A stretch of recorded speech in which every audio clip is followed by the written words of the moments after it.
Magandang umaga po sa inyo. Aba,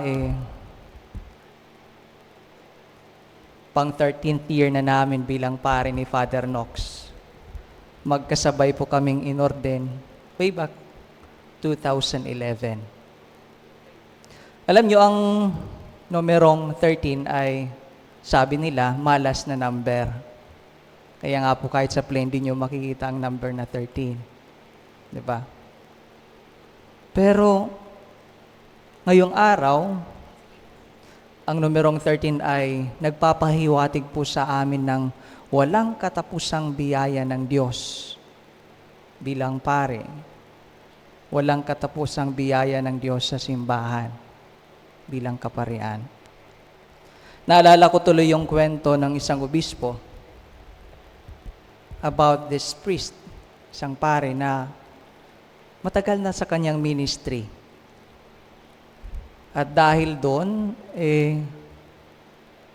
yung kanyang magawain ay parang naging ordinaryo sa kanya.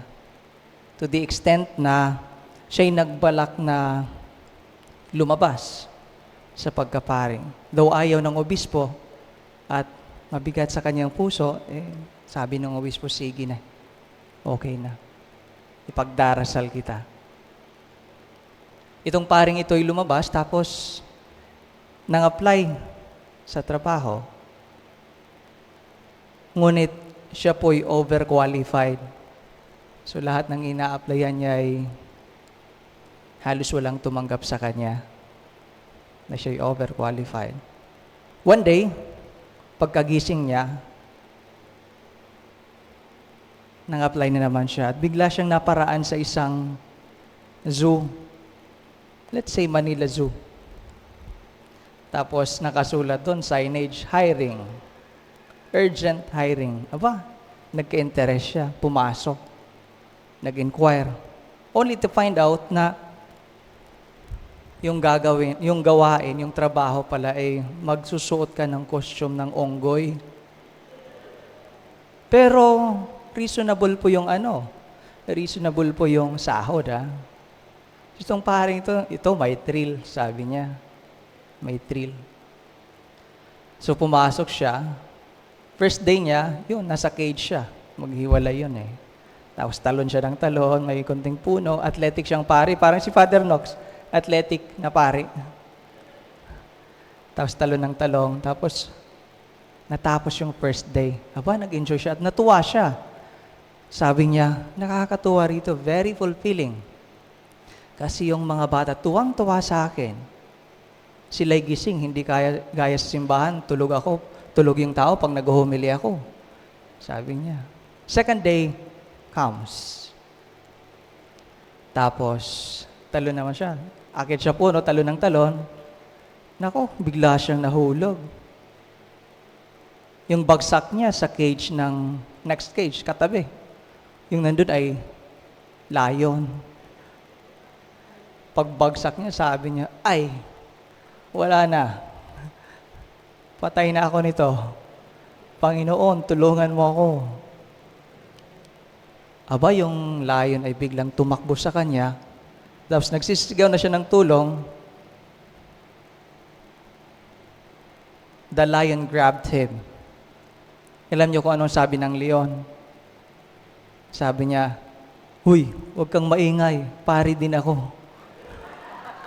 Pari din ako.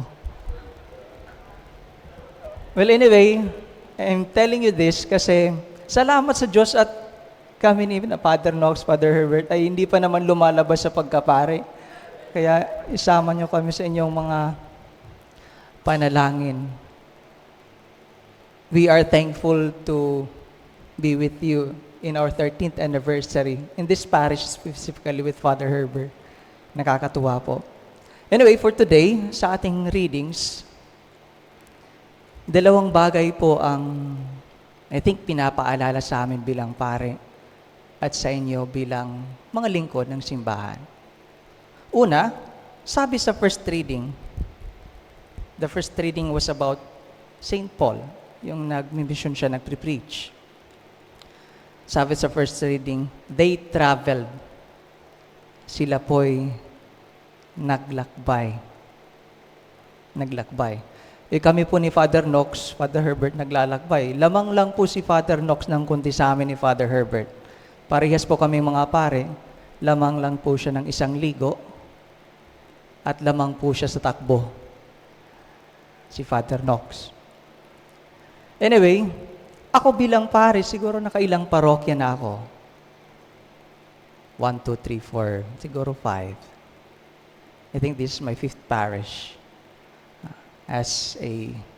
Now I'm a guest priest, gaya ni Father Knox. At ito'y nagpapaalala sa akin na kami po bilang pare ay talagang parang dadaan lamang sa inyo. Kasi kami po'y naglalakbay palagi. What for?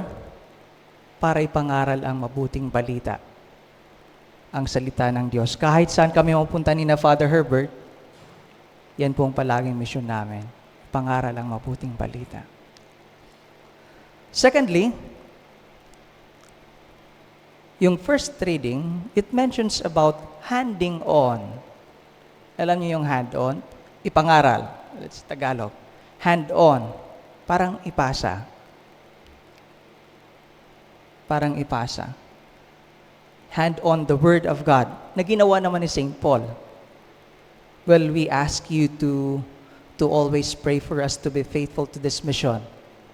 To hand on. Every time nababasa ko po itong mga salita ito, hand on, parang sinasabing, huy, hindi ka permanente. Siguro si Father Herbert dito, 6 years. Kami ni Father Knox, 6 years din daw, sabi ni Father Herbert. Be hand on to you the Word of God. Alam niyo sa isang aklat, sinasabi doon na yung unang misyon ng pari at ng kahit sinong Kristiyano ay ang ipangaral ang mabuting balita. Pagkatapos ng misa, our mission starts. We hand it on. We hand it on. Naalala ko yung isang pare na one time, nagmisa sa isang malayong lugar. Pagdating nila doon, nagmisa yung pare. Tapos, may kasama siyang sakristan. Pagkatapos ng misa, sabi ng sakristan, Father, 20 lamang po yung koleksyon. Nag-smile yung pare at sabi niya, huy, okay lang yan. Hindi naman yan ang pinunta natin dito. Pumunta tayo para ipangaral ang salita ng Diyos. To hand it on. To hand it on. Well, siguro sa mga laiko, handing on is like telling you na we are not permanent. Kahit anong ministry pa yan, we must hand it on. We must hand it on. Bakit kaya kailangang i-hand on? Well, sabi sa Salmong Tugunan, so that God's message will go out through all the earth. So that God's message will go out through all the earth. So in this Eucharistic celebration, we would like to ask you all to pray for the 3 of us, your priests, na sana mas maging faithful kami. Well, to travel, yes, and to hand on the Word of God.